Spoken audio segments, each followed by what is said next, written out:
أعوذ بالله من الشيطان الرجيم. بسم الله الرحمن الرحيم. يا أيها المدثر قم فأنذر وربك فكبر وثيابك فطهر والرجز فاهجر ولا تمنن تستكثر. وقال تعالى: إن الله يحب التوابين ويحب المتطهرين. وقال النبي صلى الله عليه وسلم: الطهور شطر الإيمان، أو كما قال عليه الصلاة والسلام. معزز سامعین کرام، قرآن کریم کی جو آیت آپ حضرات کے سامنے تلاوت کی گئی، سورہ مدثر کی آیت، اور یہ قرآن کریم کی دوسری وہ آیت ہے جو آپ صلی اللہ علیہ وسلم کے اوپر نازل ہے۔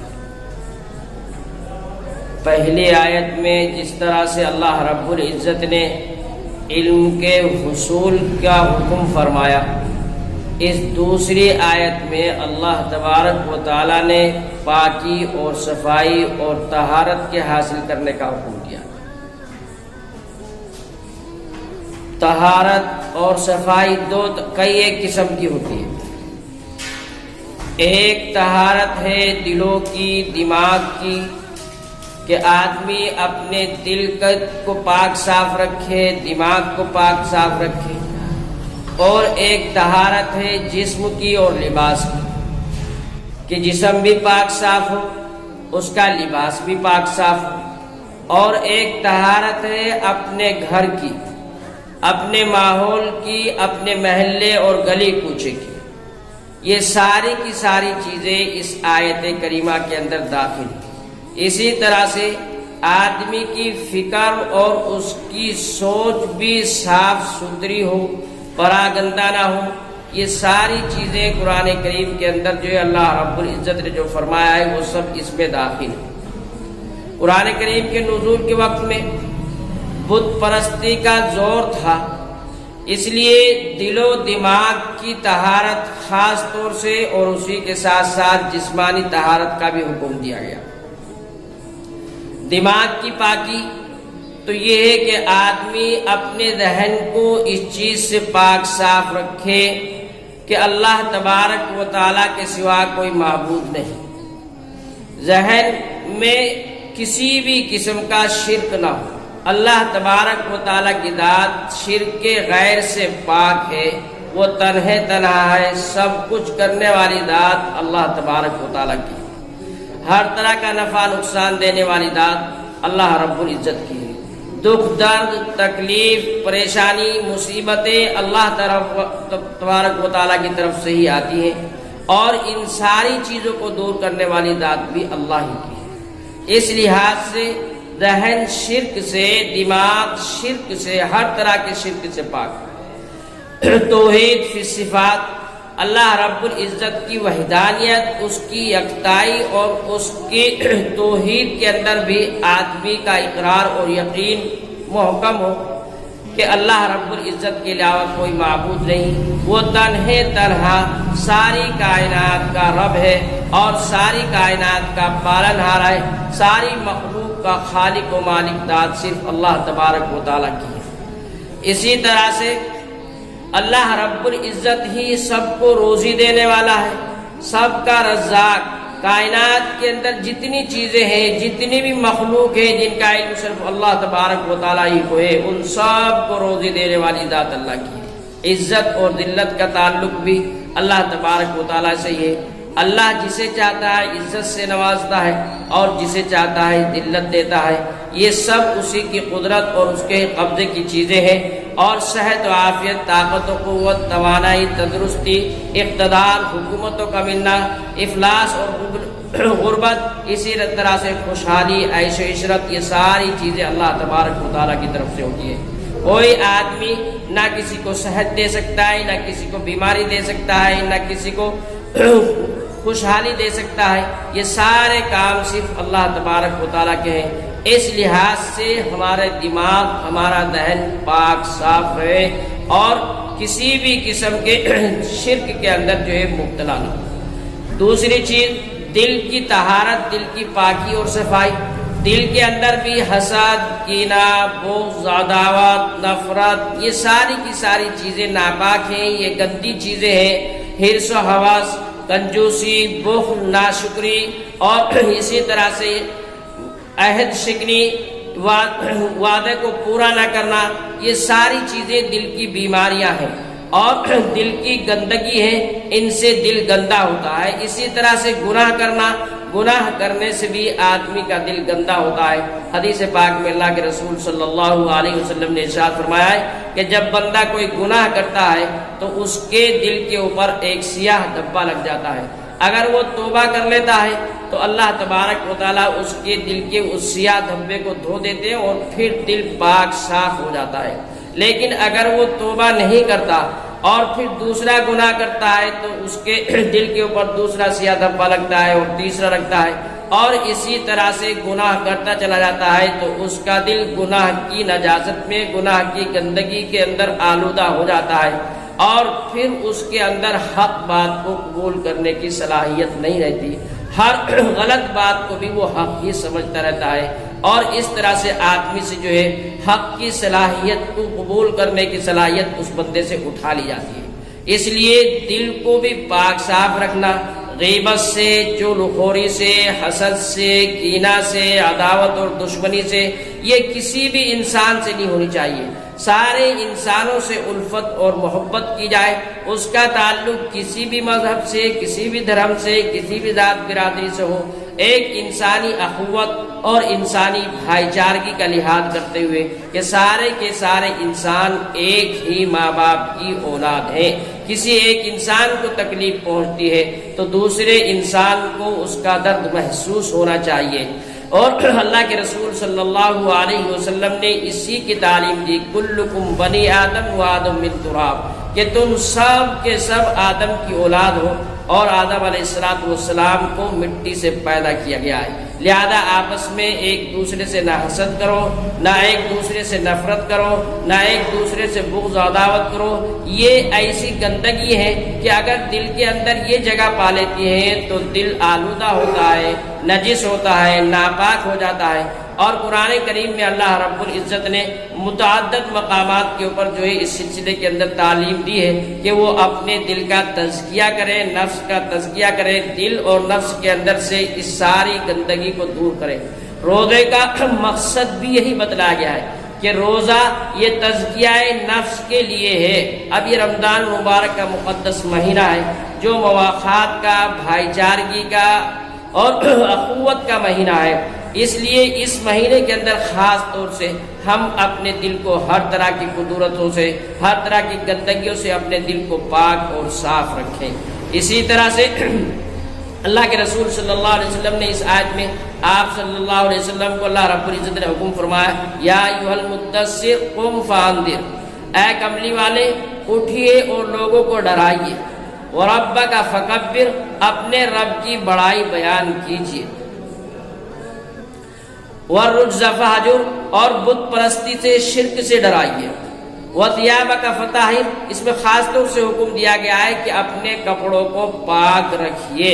یہاں کپڑوں کو پاک رکھنے کے ساتھ ساتھ شرک اور بت پرستی سے پاک رکھنا، اسی طرح سے دل کو ہر طرح کی ان اخلاق رذیلہ سے، ان بری عادتوں سے، ان بری عادتوں کی گندگیوں سے اپنے دل کو پاک صاف رکھنے کا حکم دیا گیا ہے۔ ایک دوسری آیت میں اللہ تبارک و تعالیٰ نے ارشاد فرمایا، ان اللہ یحب التوابین و یحب المتطہرین، کہ اللہ تبارک و تعالیٰ بہت زیادہ توبہ کرنے والوں کو اور بہت پاک صاف رہنے والوں کو پسند کرتا ہے۔ اللہ خود بھی پاک صاف ہے، اسی لیے اللہ تبارک و تعالیٰ پاک صاف رہنے والوں کو بھی پسند کرتا ہے۔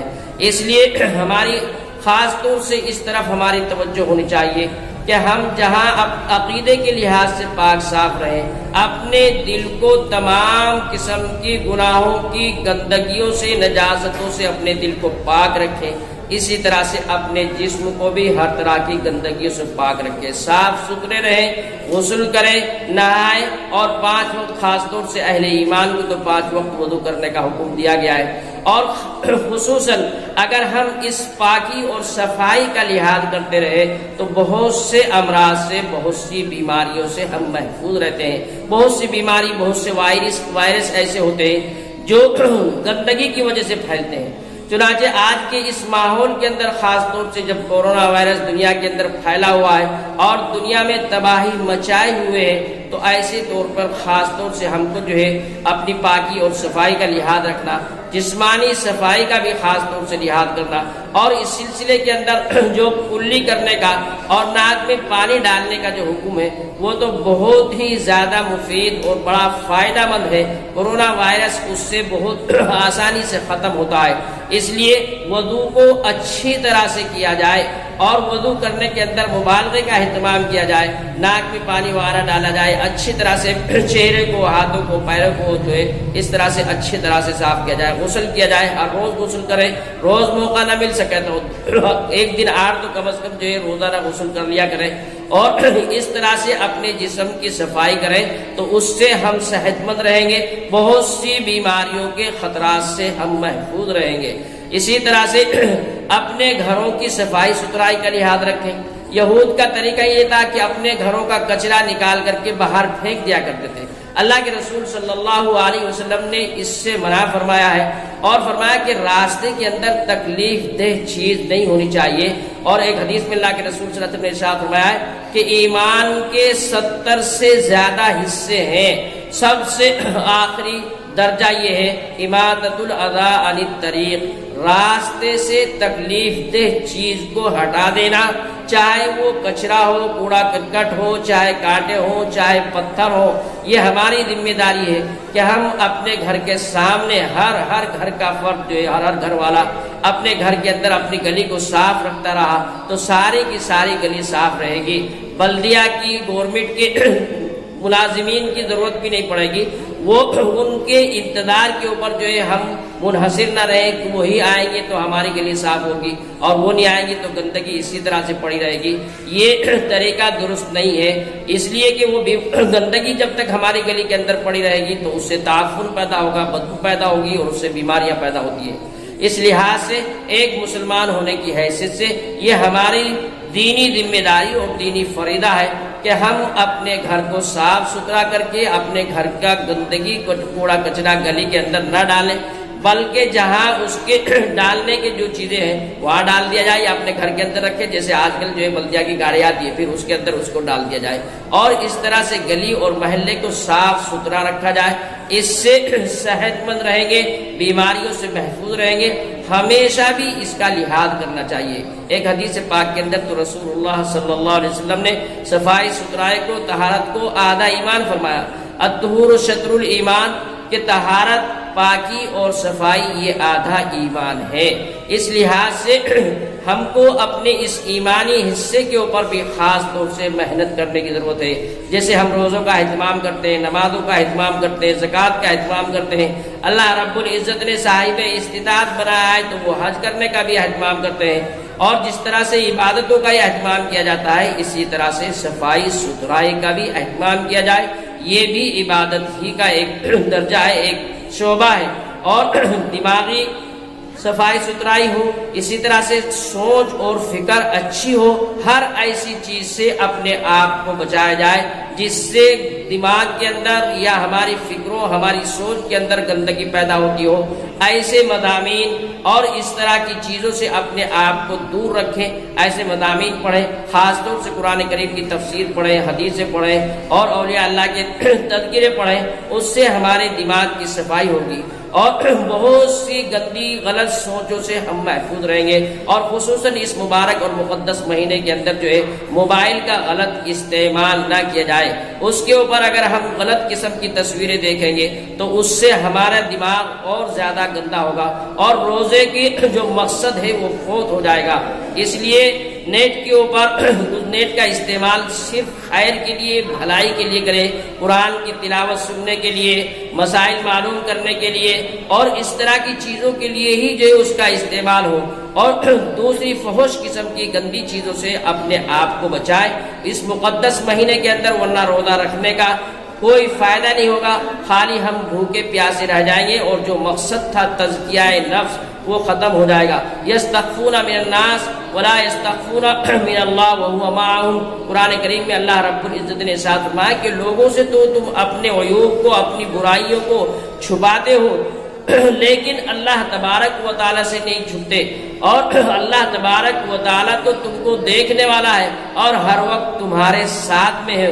تو جب بھی کوئی غلط بات، کوئی غلط قسم کی چیز دیکھنے کا ذہن میں آئے تو فوراً ساتھ کے ساتھ یہ خیال آنا چاہیے کہ اللہ تبارک و تعالیٰ ہمارے ساتھ میں ہے۔ اس لیے اس قسم کی تمام فحش باتوں سے، تمام گندگی چیزوں سے اپنے آپ کو بچائے، اپنے جسم کو، اپنے دل و دماغ کو، اپنے گھر کو، اپنے ماحول کو، اپنے گلی کوچوں کو، سب کو صاف ستھرا رکھیں اور ایک سچا پکا مسلمان بننے کی کوشش کریں، خود کی صحت کی حفاظت کریں اور دوسروں کی صحت کے لیے بھی مسئلہ نہ بنے۔ دعا کیجیے اللہ تبارک و تعالی ہم سب کو عمل کرنے کی توفیق عطا فرمائے۔ وآخر دعوانا الحمدللہ رب العالمین۔